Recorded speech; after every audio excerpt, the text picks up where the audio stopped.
Knowledge is of no use unless you put it into practice. Welcome to Aksharaha, an initiative by Anveshan Educational Trust. In today's session, we will discuss about organizational development and its roles, the emerging trends in HRD and HRD practices in different sectors such as IT, public sector, government organizations, and NGOs. Let us start with organizational development or OD. First, I want you to understand one basic truth. Organizations do not change automatically. People have to change. You can introduce new technology, new policies, new structures, but if employees are not ready mentally and emotionally, change will fail. This is where organizational development becomes important. What exactly is organizational development? Organizational development is a planned effort to improve the overall functioning of an organization by changing the behavior, attitudes, and values of people. When we say planned, it means OD is not random. It is not like suddenly announcing a training program. It is systematic, long term, and intentional. Organizational development focuses on helping people manage change and improve organizational effectiveness. Why do organizations need OD? Let me explain this with a simple example. Imagine an organization that introduces new performance appraisal system, new digital tools, and new reporting structure. Now what happens? Employees feel confused, insecure, and sometimes threatened. If management ignores this human reaction, resistance develops. OD helps in preparing employees psychologically for change. So, OD addresses questions like why are employees resisting? How do we improve trust? How do we build teamwork? And how do we change organizational culture? OD as a part of HRD. Now understand the connection between OD and HRD.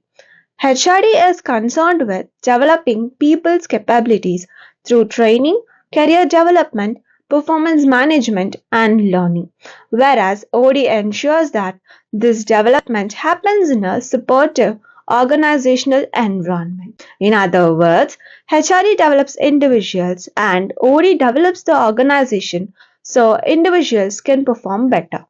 Now, the most important part. What role does OD play in HRD? Think of OD as a backbone of HRD. Let me break it down. Managing change. Organizations constantly go through changes like new technology, new policies, or restructuring. Naturally, employees resist change because of fear and uncertainty. Organizational development helps employees understand the need for change, prepares them mentally, and supports them through training and communication. As a result, resistance reduces and employees become more adaptable. Improving organizational culture. Organizational culture refers to how people think, behave, and work in an organization. OD helps in building a positive culture by promoting trust, openness, teamwork, and learning. When the culture is supportive, employees are more willing to learn, share ideas, and grow. This directly improves the effectiveness of HRD activities like training and career development. Team development. Organizations work through teams, but teams often face conflicts and coordination problems. Organizational development focuses on improving team functioning through team building and conflict management. It also improves coordination between departments. As a result, teamwork improves and overall performance increases. Aligning individual and organizational goals. Employees have personal goals while organizations have organizational goals. OD helps in aligning both by clarifying roles, setting clear performance expectations, and involving employees in decision making. When employees see how their work contributes to organizational success, commitment and motivation increases. Now, let us move to emerging trends in HRD. HRD has evolved because organizations themselves have changed. Shift from training to learning. Earlier, HRD meant sending employees for training programs. Training was event-based and short-term. Today, HRD focuses on continuous learning. Why? Because skill becomes obsolete quickly. What you learn today may not be relevant after 2 years. So, modern HRD encourages self-learning, on-the-job learning, learning agility, learning ecosystem, and learning from experience. Employees are expected to learn every day, not only during their training sessions. Competency based HRD. Modern HRD does not focus only on knowledge or skills. It focuses on competencies. Competencies means what an employee knows, what the employee can do, how the employee behaves, and what values the employee holds. Competency based HRD ensures right training, fair appraisal, and clear career paths are shown to the employees. So, HRD is becoming more structured and measurable. Technology driven HRD. Technology has completely transformed HRD. Earlier, training required physical classrooms.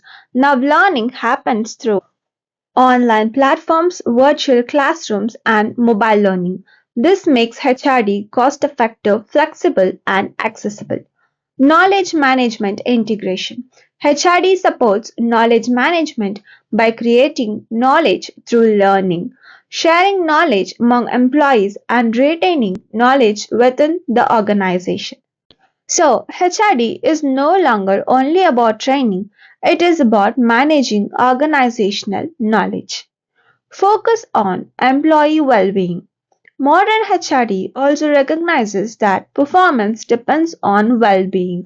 Stress, burnout, and disengagement reduces productivity. So HRD now includes emotional well-being, work-life balance, and meaningful work. Human resource development is a common concept, but its application differs from one sector to another.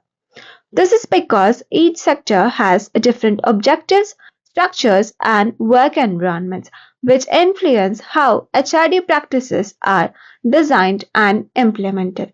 Now, let's understand how HRD differs across sectors. HRD in IT sector. IT sector is knowledge intensive, fast changing, and technology driven. HRD here focuses on continuous skill upgrading, technical and soft skills, leadership development, innovation and creativity, and knowledge sharing system. So, HRD in IT is strategic and performance oriented. HRD in public sector organizations. Public sector organizations are rule based, bureaucratic, and stable in nature. Hence, HRE focuses on attitude change, leadership development, administrative training, and improving service delivery. Here, HRD aims at efficiency and accountability. HRD in government organizations. Government organizations face challenges like resistance to change and political influence. Hence, HRD initiatives include capacity building training, civil service training, ethics and values training, and digital governance training. HRD here supports public service effectiveness. HRD in NGOs. NGOs are mission driven and socially oriented. HRD here focuses on value based training, volunteer development, community leadership, and motivation and commitment. Here, HRD is people centric and value driven and not profit driven. To conclude, organizational development strengthens HRD by creating a supportive environment. Emerging HRD trends show a shift towards learning, competencies, technology, and well being. HRD practices differ across sectors, but the purpose remains the same: developing people to improve organizational effectiveness. So, that's all for today's session. If you found this explanation useful, Do like the video and subscribe to the channel for more such concept-based sessions. Thank you for watching and I'll see you in the next video.